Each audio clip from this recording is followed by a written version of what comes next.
The 6-episode series of Ironheart has officially come to a close on Disney Plus, and I'm a little torn on it, I won't lie.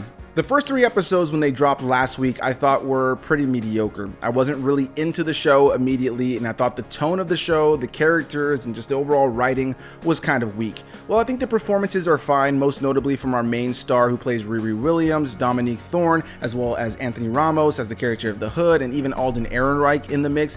I ultimately found a lot of the side characters, especially in the criminal group that works under the Hood, to be pretty cringe, and I just found those first 3 episodes to just kind of be messy. By the time those 3 episodes were over, I kind of shrugged my shoulders, and I was pretty excited going into the show, especially with executive producer Ryan Coogler being attached. I thought that would definitely elevate the material, but you can tell he is just in the show as a producer, not as a writer and not as a director, which of course we knew that was going to be the case, but it just feels like they're dangling his name over a project that's just okay in a lot of ways.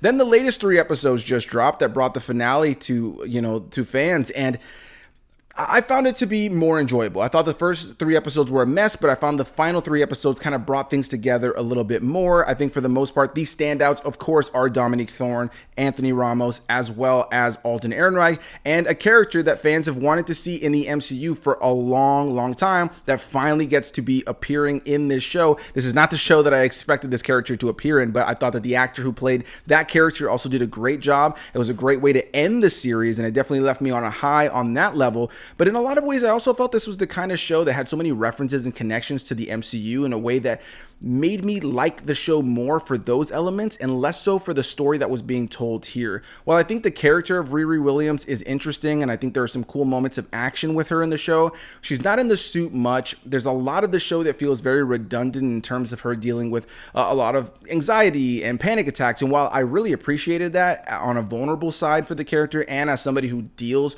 with panic attacks and anxiety myself, there were just a lot of moments between her and her mom, or her and her AI old best friend that she now has in the show, that just felt very redundant over the course of the show and left me just wanting more. There was also lines of dialogue and characters that I just found to be downright cringe. And by the time the show came to an end, while I found it to be an enjoyable enough watch, I found it to be easily one of the weakest MCU shows, but it also had some cool moments of action, I can't lie. But that final fight was just way too short.